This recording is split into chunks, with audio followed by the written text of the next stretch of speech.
All right, so get this. We're diving deep on the ultimate bad guy, Satan himself. Oh, interesting. But here's the thing. His story isn't as simple as you might think. Yeah, it's funny. Most people, when they think of Satan, they think Christianity, right? But his roots actually go back way further, Oh, yeah, for sure. weaving through like centuries and different cultures. And that's what we're going to look at today. Yeah.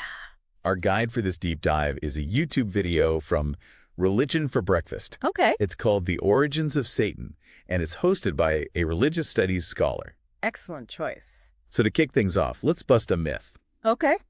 You'd think that the idea of Satan comes straight from the Hebrew Bible, Right. but that's not the whole story. Right. Yeah, the word Satan does appear in the Hebrew Bible. Okay. But it's more nuanced than like the devil we picture today. It's often used just to mean like adversary, Okay. sometimes even referring to human enemies. So not necessarily like an evil supernatural being right away. Exactly, Yeah. yeah. For instance, in the book of Samuel, the Philistines actually call King David a Satan. Wow, okay. So it's more about someone who opposes or obstructs Interesting. rather than like this cosmic evil force. Okay, so not how we typically think of Satan. No. So then even when the word evolves to have a more divine connotation like in the book of Job, Right.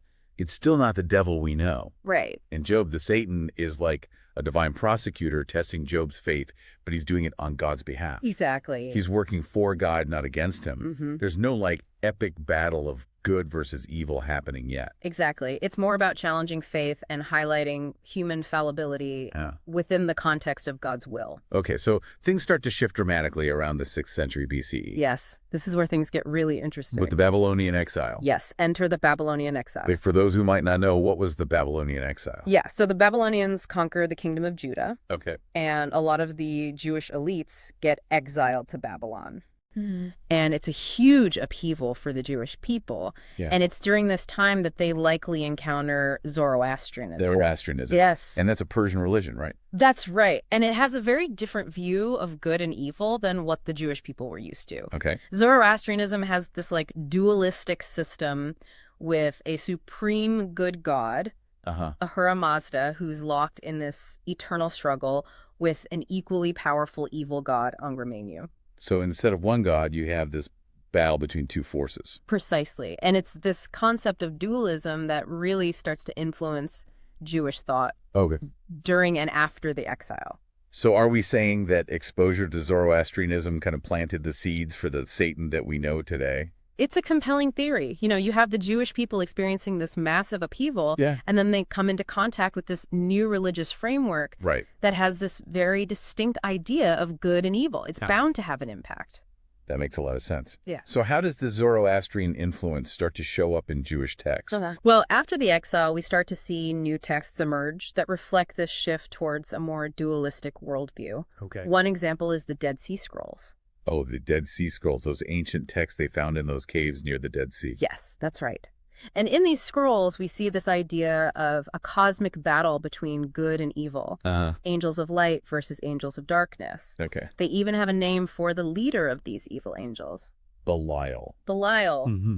So is this starting to sound more like the Satan we know, like a powerful, malevolent figure leading an army of darkness? Yes, and it's not just the Dead Sea Scrolls. Okay. Another important text from this period is the Book of Enoch, Okay. which introduces even more names for the leader of the fallen angels, figures like Shemihaza and Asael. Hold on, fallen angels. Where did that come from? The Book of Enoch describes these angels who rebel against God and are cast out of heaven, Wow. falling to earth, and they're often associated with stars, Okay. adding this visual element of heavenly beings literally falling from the sky. Wow.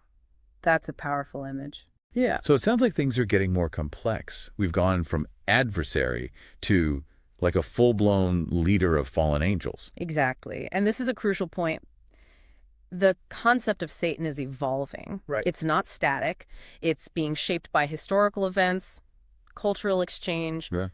different interpretations of scripture. So even though they don't always use the name Satan, are we saying that the idea of a powerful evil being opposed to God is starting to take hold? That's exactly right. It's Yeah. like the pieces are all there, Yeah. but they haven't quite formed a complete picture yet. Okay. But you can see how these ideas lay the groundwork for the Satan we'll encounter in the New Testament.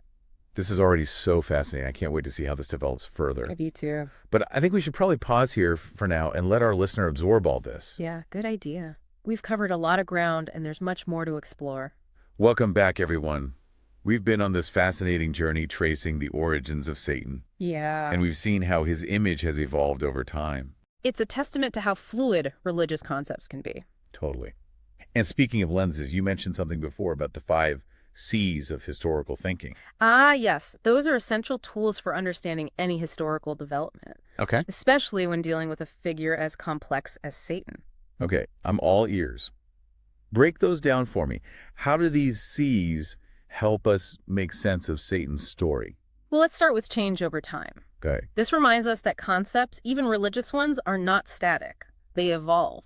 The Satan we encounter in the book of Job is different from the Satan of the New Testament. Right, so we can't just impose our modern understanding of Satan onto these ancient texts. Right. We have to look at them in their historical context. Precisely. Which brings us to the second C context. Okay. To really grasp the rise of a powerful evil figure like Satan, we need to consider the historical and cultural circumstances that shaped his image. Like the Babylonian exile and the exposure to Zoroastrianism. Exactly. Major historical events and cultural exchanges play a huge role in how ideas develop and transform. Okay, that makes sense. What about causality? Now, this one can be tricky. It's tempting to draw a straight line and say Zoroastrianism caused the Jewish concept of Satan. Right. But history rarely works that way. It's more about understanding like the web of influences, right? Absolutely. Zoroastrianism likely had a significant impact. Yeah. But it was one factor among many. Okay, so things aren't always so black and white.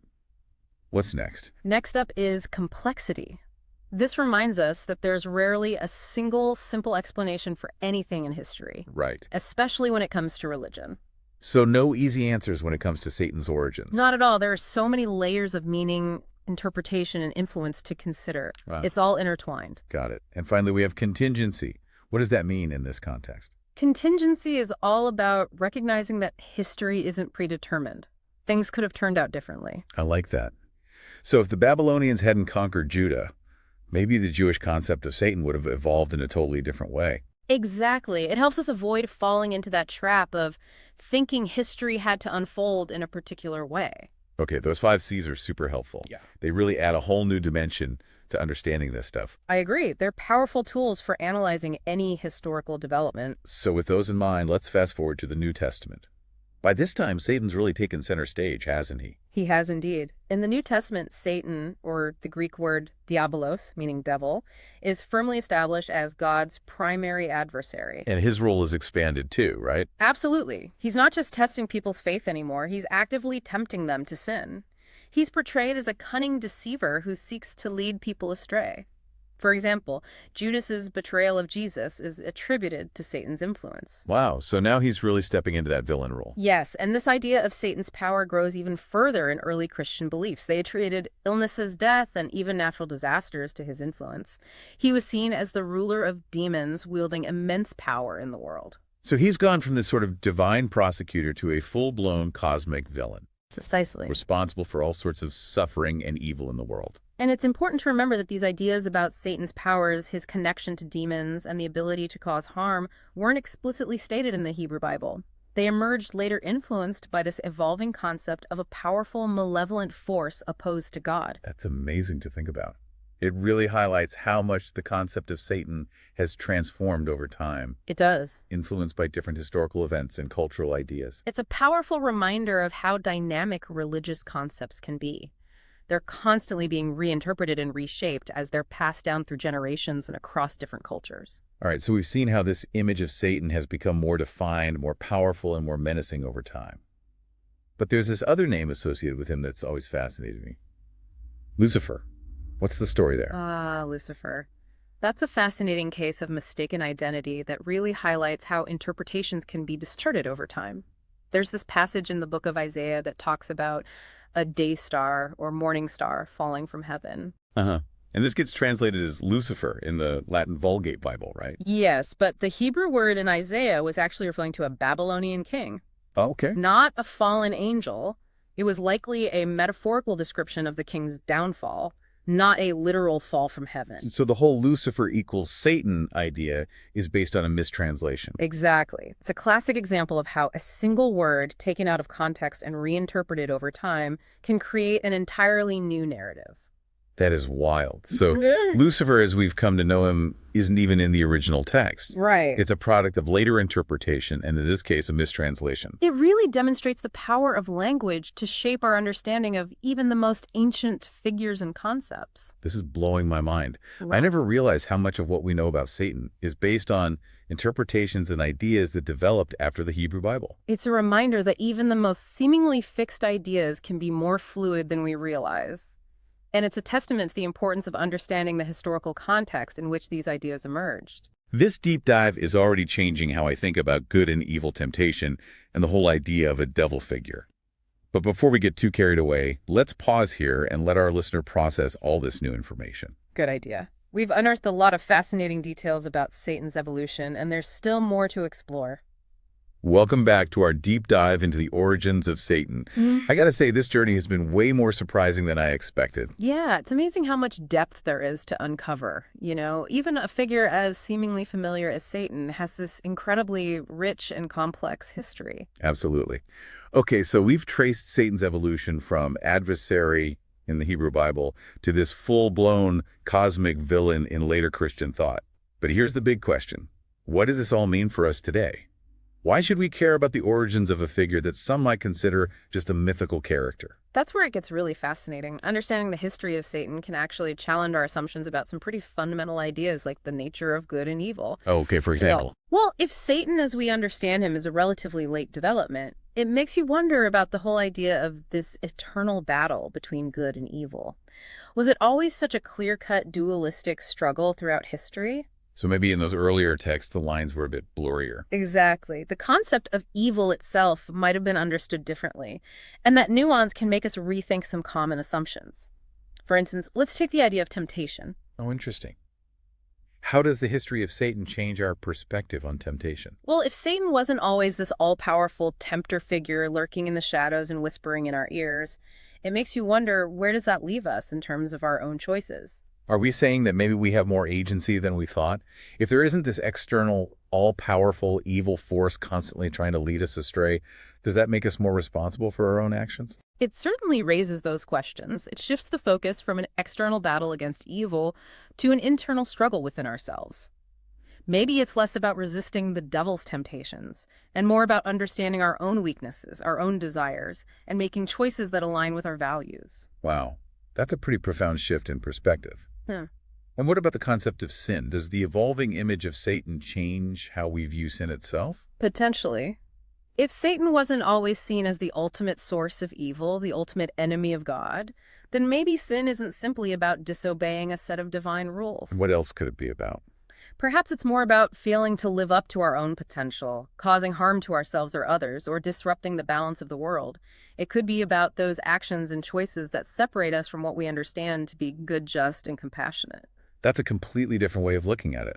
It's less about a cosmic scorecard of good deeds versus bad deeds, and more about the impact our choices have on ourselves and the world around us. And that's the beauty of exploring history with an open mind. It can challenge our ingrained beliefs and open up new perspectives. It's like seeing the world in 3D, where things aren't always black and white, good versus evil. There's a lot more nuance and complexity. This has been such an eye-opening deep dive. We started out talking about Satan, and we've ended up rethinking some pretty fundamental ideas about good and evil, temptation and sin. And it all goes back to understanding the historical context in which these concepts emerged. When we dig deeper, we see how fluid and dynamic they really are. So for our listener out there who's been following along on this journey with us, what's the one key takeaway you'd want them to remember? Don't be afraid to question. Question your assumptions, question what you think you know, and question even the most fundamental concepts. You might be surprised by what you discover. I love that. Question everything. Like a key that unlocks a deeper understanding of the world around us. Absolutely. And sometimes questioning even the most familiar figures like Satan can lead us to question and reevaluate some of our most deeply held beliefs. That's a powerful thought to leave our listener with. So until our next deep dive, keep exploring, keep questioning, and as always, thanks for listening.